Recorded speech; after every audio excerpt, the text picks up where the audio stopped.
And the new Russian military commander is known for his brutality against civilians. Now, Russia's already being accused of war crimes for allegedly targeting civilians in attacks like last week's rocket attack on a busy train station that killed at least 57 people and injured more than 100 others.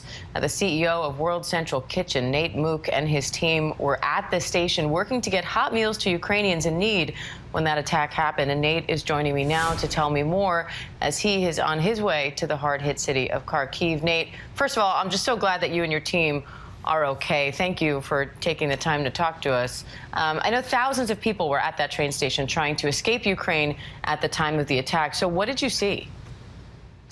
Yeah, we estimate about 4,000 people may have been at that station. We had spent the 2 days beforehand, much of those days at the station, planning our food distribution, working with the station manager there and trying to see where we could set up, as we do at many other stations around Ukraine, providing some hot meals, tea and coffee, etc. We had just driven by the station. I looked down and saw 1,000 people or so on the platform, and we got about 2 minutes beyond the station when we heard the explosions happen. We knew something big had hit, but we didn't quite know what. And we got a text just a minute later saying the train station had been hit. So we headed over there to see what the situation was.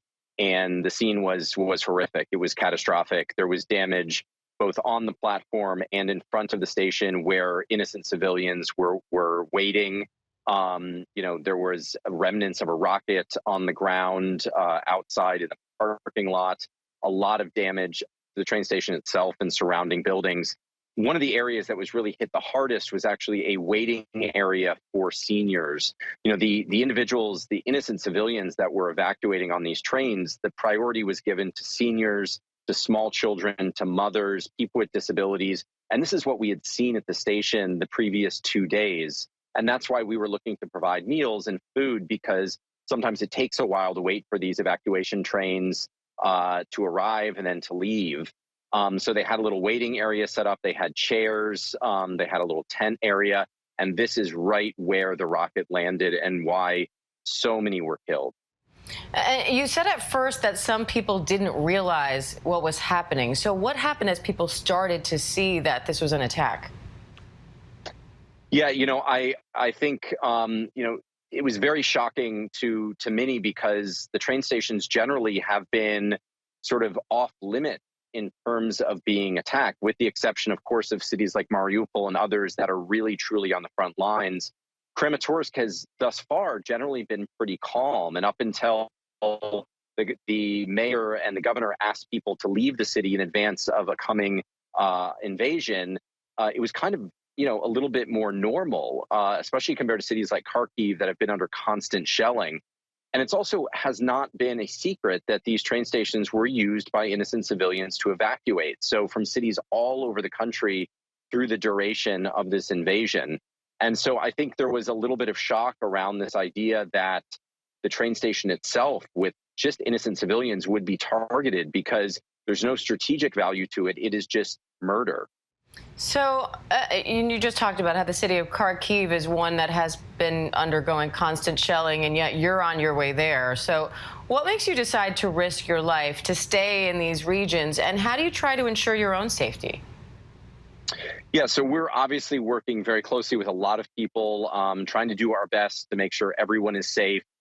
With a lot of information and security teams. Obviously, you can't control everything. It can be completely random where a shell ends up landing and you don't know.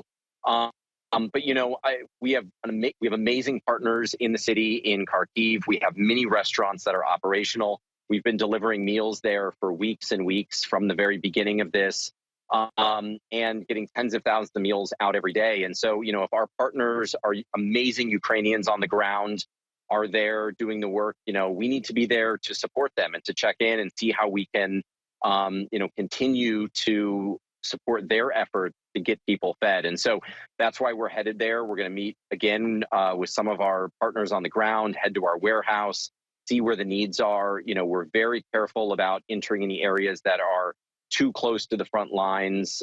So, it's balancing that risk with the necessity to make sure that people have something to eat. All right, Nate Mook of World Central Kitchen. Nate, thank you for the work you do, and thank you for your time today. We appreciate it. Hi, everyone. George Stephanopoulos here. Thanks for checking out the ABC News YouTube channel. If you'd like to get more videos, show highlights, and watch live event coverage, click on the right over here to subscribe to our channel. And don't forget to download the ABC News app for breaking news alerts. Thanks for watching.